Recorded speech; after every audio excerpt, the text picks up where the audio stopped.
In totaal worden 900 brandwachtpakken vervangen in Friesland. Vorig jaar was duidelijk dat de oude pakken net meer voldienen. Defecten aan de pakken waren lek, de struiping ging eraf. Het werd gewoon een onveilige situatie. Die pakken binnen dadelijk inruilen voor nieuwe exemplaren. Intussen is bij 350 brandwachtmeesters de maatopname.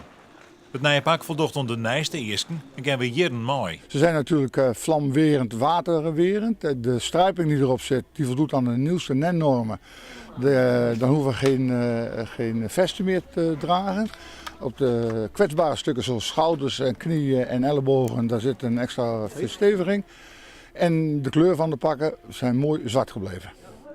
Het brandwachtpersoneel is tevreden. Het oude pak, hier in het midden te zien, wie bij het liekste zwier. De nieuwe werkkleding is daar goed om tacht.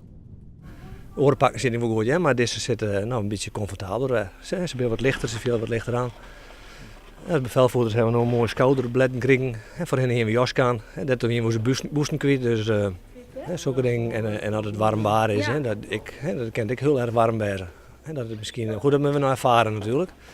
Maar hij viel het lichter aan, dus ik neem aan dat je dan minder gauw het echt heat krijgt. De pakken kost je zo'n €150 het stuk, maar dan haai ik wat.